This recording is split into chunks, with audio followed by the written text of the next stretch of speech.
जिसे उन्होंने मरा समझकर भुला दिया था, अब वही उनकी किस्मत बदलने आ रही है। 21 साल बाद खुलेगा वो राज जिसने पूरे खानदान को तबाह कर दिया।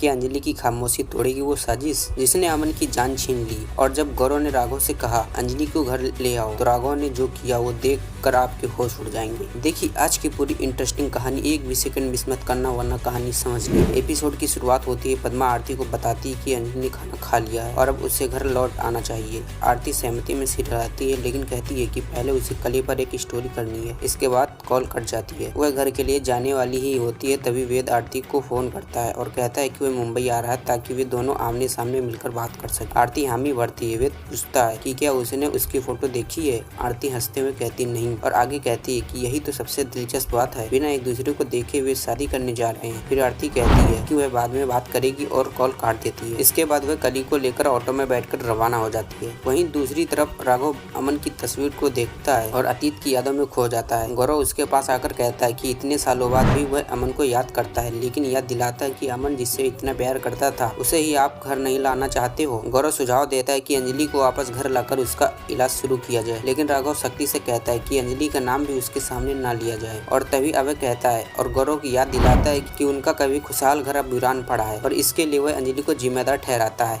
वह कहता है कि असल में अंजलि को निशाना बनाया गया था, लेकिन अमन उस कार में होने की वजह से जान गंवा बैठा। गौरव सवाल करता है क्या राघव और अभय के दिल में अंजलि के लिए अब भी कोई रिश्ता बाकी नहीं है। उसी समय वैभव आता और कहता है कि अमन की मौत के बाद अंजलि जिसे वो विधवा कहकर बुलाता है अब राजपूत परिवार से कोई नाता नहीं रखती है। गौरव राघव से पूछता है कि कभी अंजलि एक बच्चा भी साथ लेकर चलती थी, उसका क्या हुआ। राघव ठंडे स्वर में कहता है वो बच्चा मेरे लिए मर चुका है, ठीक वैसे ही जैसे अंजलि। अब उसका सिर्फ एक मकसद है, अमन के कातिल को ढूंढना। उसी वक्त भजन आता है और कहता है कि अब 21 साल बाद अमन के कातिल को ढूंढना नामुमकिन है, खासकर जब केस बंद हो चुका हो। गौरव गुस्से में पूछता है कि उस वक्त जांच में किसका नाम आया था, चंद्रभान का या युवराज का या खुद भजन का। तभी महक आ जाती है और बीच में गौरव से कहती है कि भजन अब राजपूत परिवार का दामाद है और एक पुराने केस के लिए इस तरह बात करना ठीक है। इधर भजन का फोन बजता है। दूसरी तरफ उदय होता है। भजन पूछता है क्या किसी केस के बारे में कॉल किया है। फिर खुद ही कहता है कि अब राघव केस नहीं देखता तो वो खुद देख लेगा। उदय हंसते हुए कहता है कि ये केस नहीं है, वेद की शादी तय हो गई है। भजन उसे बधाई देता है और पूछता है दुल्हन कौन है। उधर आरती गणेश और पद्मा को बताती है कि उसने किस तरह गोडाउन में तस्करी का वीडियो रिकॉर्ड किया और कैसे एक लड़की कली को बचाया। वह कहती है कि अब कली उनके साथ ही रहेगी। गणेश और पद्मा पहले मना करते हैं, लेकिन आरती पद्मा को याद दिलाती है कि एक समय वह भी कली जैसी ही थी और अंजलि ने उसे बचाया था, तो अब उसे भी कली का साथ देना चाहिए। एपिसोड खत्म होता है। अब अगले एपिसोड में आरती अंजलि से अनुरोध करती कि क्या कली उनके साथ रह सकती है, अगर हाँ तो वो अपनी आंखें झपकाए। अंजलि आंखें झपकाती है। आरती उसे हाँ समझती है और कली को रहने की इजाजत दे देती है। दोस्तों अंजलि की एक झपकी ने कहानी मोड़ दी है। अब कली का सच खोलेगा 21 साल पुराना राज। क्या राघव का बदला उसे खुद से ही टकरा देगा। अगले एपिसोड में खुलेंगे रिश्तों के छिपे सच। जरूर देखना। वीडियो को लाइक जरूर करना और चैनल को सब्सक्राइब करना ना भूलना ताकि आने वाला वीडियो मिस ना कर पाओ आप।